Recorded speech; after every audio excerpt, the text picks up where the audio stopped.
Pastor Gilberto Donizete, que é pastor da nossa igreja, é geógrafo, formado em psicopedagogia, pós-graduado e pós-graduado também em direitos humanos, né, pastor? E vai nos ajudar aí, nos auxiliar a debater a respeito deste tema. Para você que nos acompanha sempre, eu vou fazer aquele pedido para você curtir aí a nossa publicação, o nosso vídeo, com um joinha, deixar também os seus comentários a respeito do tema, pegar o link deste vídeo e enviar aí para os seus amigos, para os seus alunos de escola bíblica dominical ou também para os seus professores. Ajude-nos a divulgar este vídeo. Essa relação da igreja e os poderes já não é de hoje, né? O apóstolo Paulo, que é o texto áureo da missão, o texto áureo vem da seguinte forma: portanto, dai a cada um o que deveis, a quem tributo, tributo, e a quem impostos, imposto, e a quem temor, temor, e quem honra, honra. Paulo já começa a entrar nessas questões aí da relação da igreja com os poderes. Como que surgiu tudo isso, esse aspecto? A partir de quando surgiu? Como foi o desenvolvimento dessa relação da igreja com os poderes, pastor? Paz do Senhor, Rodrigo, Andemias, e a todos que nos assistem. A relação é o seguinte: eu diria que ela começou até antes da questão que Paulo evoca em Romanos 13. Se a gente fosse olhar a questão histórica de política e povo de Deus, vamos usar esse termo assim, a gente voltaria lá para o Israel no Antigo Testamento. Tem um livro clássico, escrito na década de 80, por bispo Robson Cavalcante, da Igreja Anglicana, já falecido, chama Cristianismo e Política. É um livro que se tornou clássico nessa área. Então, ele mostra o seguinte: que essa relação começa no Antigo Testamento, quando, primeiro, com a teocracia, assim que o povo de Israel se torna uma nação, na saída do Egito, é instituída uma teocracia, Deus dirigindo seu povo através dos juízes. Então foi o primeiro regime político, vamos dizer assim. Então havia os líderes políticos, militares, que eram os juízes, mas sob direção de Deus, não havia um governo instituído. Com a monarquia, aí sim, inicia um regime político mais para uma forma de governo mais próximo que conhecemos, com Saul, Davi e Salomão, os primeiros três, aí inicia já um processo político mais parecido. Aí se estabelece um Estado monárquico, com seus privilégios, vamos dizer assim, que antes não tinha, né? Eles passam a ter direitos sobre terras e tudo mais, então começa ali a monarquia. A monarquia de Israel, depois entra em crise, tem a divisão das duas tribos, das 12 tribos, aliás, 10 tribos se separam, e duas constituem Reino do Sul e Reino do Norte. Essa monarquia, Deus a permitiu, porque queria, o ideal era mostrar que Deus queria governar sobre o seu povo, seja através de juízes, seja através dos reis. Isso não foi possível, porque muitos reis entraram pelo caminho da idolatria e passaram a copiar os regimes tiranos dos países vizinhos da época, inclusive oprimindo o povo, os pobres. Essa monarquia cai, Israel então é disperso entre as nações e vem os impérios mundiais. Israel se torna súdito de Babilônia, Medo-Pérsia, Grécia, Roma. Quando chega a Roma, aí sim entra a época de Jesus, de Paulo, a gente vê que Israel não tinha uma liberdade política, ela tinha o Sinédrio, que era um tribunal jurídico, mas com poderes limitados, legislativo também, porque eles faziam leis locais, mas sujeito ao poder maior que era Roma. É nesse contexto que o apóstolo Paulo chega, em Romanos 13, chega e diz para a gente ser sujeito às autoridades, orar pelas autoridades e reconhecer que ela é um poder constituído não para o bom, mas para o ímpio. Agora, Romanos 13 foi usado durante muito tempo também de forma equivocada. E se Romanos 13 for usado de forma equivocada, ele se torna Apocalipse 13, se torna uma besta, que é o que mostra lá no Apocalipse 13. Então a igreja, nos primeiros 300 anos, ela não tinha um envolvimento muito grande com a política instituída, a política romana. Até porque Roma perseguia a igreja. O Império Romano perseguia a igreja. E o conselho de Paulo, falando para estar submissa às autoridades, realmente ele é válido. A não ser, a única exceção é quando esse poder constituído institui algo que afronta ou contraria a fé e os princípios bíblicos. Aí, nesse sentido, você não está obrigado a estar sujeito, como eles não estiveram. Quando Roma diz, vocês são obrigados a fazer o culto ao imperador, eles falavam, não. César é o Senhor, eles falavam, não. Jesus Cristo é o Senhor. No ano 313, Constantino cessa a perseguição aos cristãos e ele passa a subsidiar, ele passa a influenciar na igreja, ele passa a nomear bispos, é construído o primeiro templo depois de 300 anos, e essa relação ela vai ficando pior no ano 500, 400, 500 depois de Cristo, porque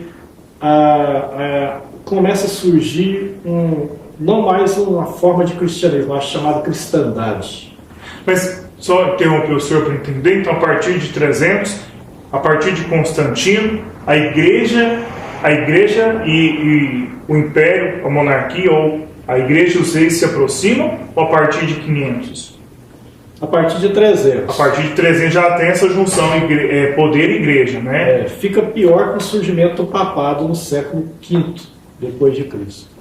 Mas começa com Constantino. Por isso que existe um termo na teologia que chama a constantinização da igreja. É isso. É a mistura da religião e da política de uma forma muito perversa, onde um não sabe o limite do outro. Não era teocracia. Não. Os dois caminhavam juntos ali. Sim, pode... E aí a igreja entra na Idade Média, a Era das Trevas. Sim. Né? E aí entra... A igreja passa a perseguir. A igreja... De certa forma. Não, a igreja, pelo contrário, ela se torna adesista, que foi um mal terrível. Quando ela era perseguida, ela estava fiel. A partir do momento que ela é submetida, né, ao Estado, aí a coisa foi uma tragédia. A igreja no início achou, aleluia, o imperador agora está converteu, está contribuindo com a igreja. Foi uma tragédia, porque aí houve uma adesão, um número de pessoas queriam entrar para a igreja, porque era a religião do imperador, não porque havia uma conversão. A indústria de deuses, havia uma indústria, né, Atos não fala que lucrava muito com a venda de imagem dos deuses, cai com a cristianização do Oriente, da Europa. Aí então eles fazem uma adaptação e colocam então a imagem dos santos. É o surgimento, como a gente vê, né, do catolicismo. Isso vai terminar, né, no 1517 com Martim Lutero dando um brado lá da Reforma Protestante. Então começa aí o que a gente percebe hoje do Estado laico, né?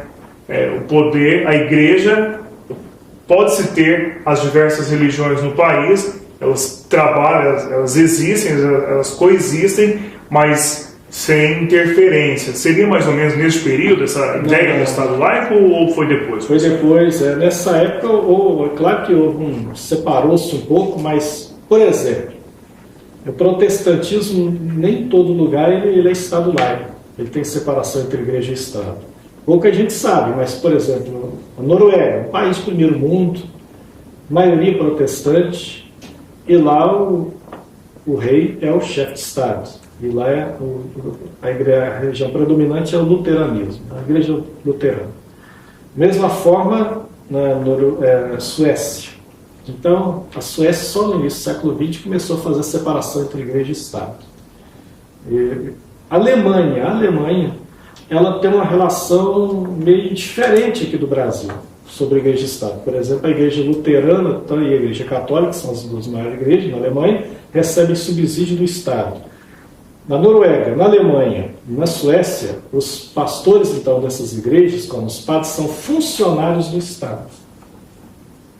O pastor Russell Shedd, quando esteve aqui em Uberlândia, na última vez, em 2009, ele faleceu em 2016, ele falou que a filha dele, lá na Alemanha, chegaram a colocar um aviso lá para que quando fosse ter um novo líder, um novo pastor, uma congregação que ela estava, que fosse uma pessoa que não tivesse vício aquilo, ou seja, isso aí não foi bom para a igreja, porque passou-se a ter um clero subsidiado pelo Estado, que vem então pessoas líderes religiosas sem nenhum incentivo de pregar o Evangelho, ele recebe do Estado, ele é um funcionário público e às vezes nem é convertido. Então, a junção de igreja e Estado também acontece em países protestantes. No Brasil, nós tivemos uma história de 300 anos de dominação do catolicismo, de 1500 a 1800 na colônia. Em 1822 é proclamada a independência do Brasil. Em 1824 surge a primeira Constituição do Brasil, a Constituição do Império. Essa Constituição definia a Igreja Católica como religião oficial do Império. Então, não havia separação entre Igreja e Estado. O casamento religioso tinha efeito civil. Isso vai durar até 1891. Em 1889 tem a proclamação da República. E aí sim, em 1891, com a primeira Constituição Republicana, é definir a separação entre o Estado e a Igreja. Mas isso foi influência da Revolução Francesa, 1789, e também da independência dos Estados Unidos, 1776, quando eles criam então a Constituição Republicana com separação entre Igreja e Estado. O Brasil copiou praticamente essa Constituição. Bom, as pessoas têm que separar, quando fala assim, igreja e política, tem gente que fala, eu não gosto de política, eu sou apolítico, mas política vem lá da Grécia, lá, eram polis, eram aquelas reuniões que se faziam para decidir sobre assuntos da cidade. E política envolve muito mais do que a questão partidária, né? Tem o próprio ato de votar já é um ato político. Como também não votar, o que é um erro não votar, porque a gente, no Brasil, o voto é obrigatório. Mas como no Brasil sempre se dá um jeitinho brasileiro, vamos dizer assim, existe o voto chamado brancos e nulos. Então a pessoa fala, vou anular meu voto, vou votar em branco, só que a pessoa não sabe, pelo sistema proporcional nosso, ele vai acabar beneficiando alguém que talvez é antítese de tudo aquilo que ele pensa ou ele imagina. Então, o correto é votar, cumprir o dever de cidadão, escolher o melhor candidato que você procede, né? E o nosso sistema de governo é o presidencialismo, então o presidente ele governa, escolhe seus ministros, mas ele tem que governar com a maioria do Congresso Nacional. Então não adianta a pessoa votar em uma pessoa que diz que tem uma proposta quase que autoritária, vou fazer, vou acontecer, que isso não é verdade. Em 24 anos, nós tivemos 2 impeachments de presidente, porque justamente não conseguiram conquistar a maioria no Congresso Nacional. Então é importante votar no candidato a presidente, mas também escolher quem serão os senadores, quem serão os deputados. Como cristão, as Assembleias de Deus até 1986, ela era, vamos dizer, um pouco meio quase que apolítica.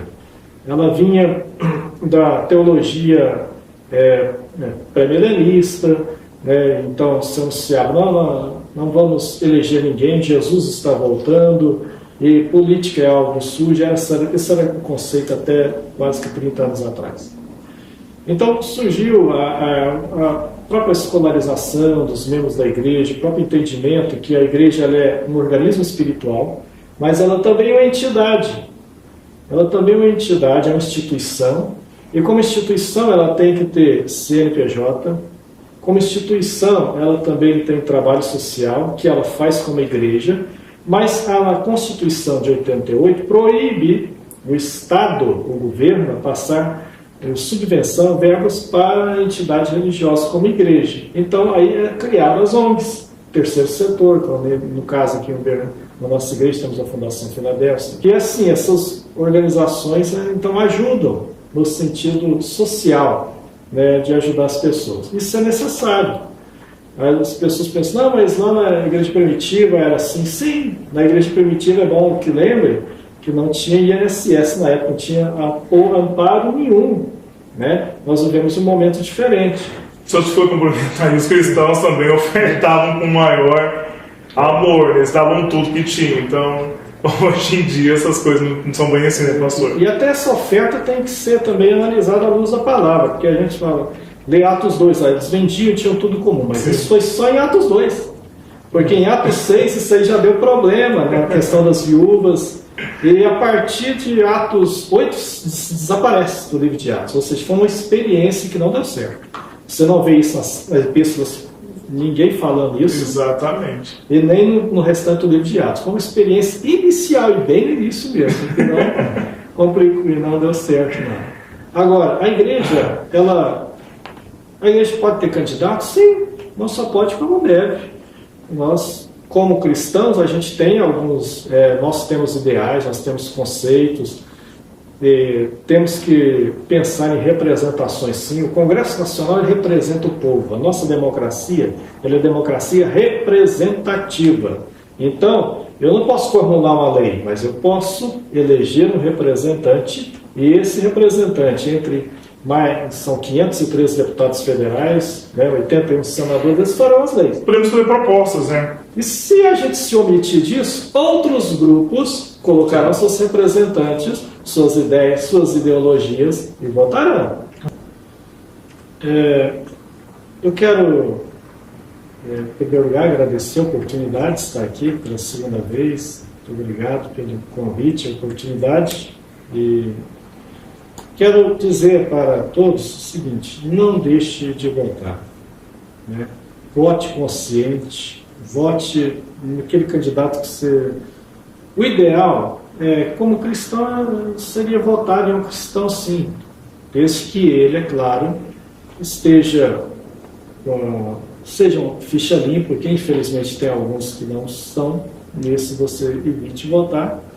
Aqueles que estão, você vê que ele é comprometido com a palavra, com a vida cristã ilibada, a vida pública ilibada, então vote nele. Nossa democracia é jovem mesmo. E a gente estava vindo de um período de 21 anos de repressão. Então, quem fala em intervenção militar é que não viveu, 1964 a 85. Então, aí, grande parte dos jovens que não viveu isso, não faz ideia do que é ser repressão, do que é ser censura, de um período que não deveria voltar para o país, Eu não falo das Forças Armadas como uma organização de forma nenhuma, elas estão aí, fazem um trabalho importantíssimo, no nosso país, e estão aí cumprindo a nossa Constituição. Mas eu falo das pessoas que, por falta de, às vezes, de procurar entender melhor a história do próprio país, está querendo algo que não foi benéfico, que, inclusive, não foi uma época que lá não tinha corrupção. Tinha corrupção. Tinha corrupção comprovada. Você pega aí, vai ver na história aí. Eu mesmo peguei o final do regime e lembro perfeitamente escândalos. Era diferente, que tinha um período da censura, mas saía sim de ministros comprometidos com isso, com aquilo, Então, período de alta inflação. Foi esse regime que entregou o país no FMI em 1982, o Brasil foi parar no FMI, recessão, desemprego, foi uma época muito complicada. O povo ansiou a redemocratização em 85 e agora desejar a volta ao passado não seria bom. Igual escolha o candidato que melhor interprete os anseios democráticos da nação. E como cristão, não se omita, faça a sua parte, participe do processo democrático. Deus sempre tem pessoas em todos os lugares, e na política também. Se Deus colocou José do Egito no governo de Faraó, que era um rei idólatra, um tirano, se Deus colocou Daniel num reinado extremamente idólatra, corrompido, que era a Babilônia, e lá ele deu o seu testemunho, há pessoas que estão hoje dispostas também a viver uma vida limpa, honesta, e também cumprir o seu papel. Sempre acredito nisso. Se a Bíblia diz que Jesus Cristo é o mesmo ontem, hoje e eternamente, e aqui é uma igreja que milita, então há sim pessoas que estão prontas a viver essa vocação. Agora, a pessoa deve separar a vocação espiritual da política, Um pastor pode ser político? Bom, vou dizer que não pode, é algo que até nem cabe, porque aí caberia a instituição ou a própria pessoa definir. Agora, é o ideal? Aí já é diferente, aí eu já posso opinar como individual. O ideal não. Mas poder, pode, né?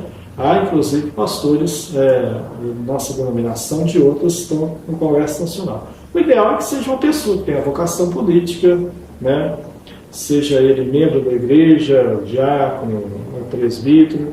Agora, um pastor, eu acho que uma vocação pastoral ela não permite duas vocações. Esse é o meu modo de pensar. Acho que aí ele teria que escolher qual vocação seguir. Mas dizer que não pode, aí eu não digo, porque se a pessoa diz que consegue conciliar as duas, aí é a questão individual, mas não o ideal, o meu modo de pensar.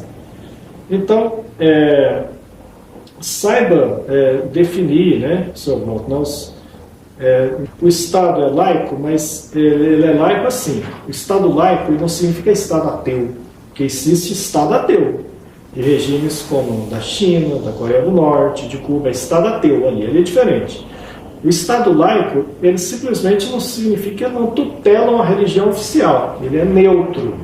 Né? As pessoas podem ter as suas religiões. Cada um pode ter sua religião, sua consciência. A Constituição faculta, no artigo 5, a liberdade de crença, de credo e até de opiniões políticas. Então a gente vive num momento de ódio no país, em que só vale uma opinião. Não, tem que ser válida as opiniões, né? Por isso o chamado segundo turno, caso a gente tivesse segundo turno, pode ter candidatos de duas vertentes, e cada um escolhe aquilo que for o melhor ideal. Mas vamos fazer com consciência, sabendo que até mesmo na política Deus também pode levantar seus instrumentos, inclusive para fazer as leis de um país. É isso que eu gostaria de deixar. Para você que nos acompanhou até aqui, vou pedir para você curtir o nosso vídeo, tá bom? E nós encerramos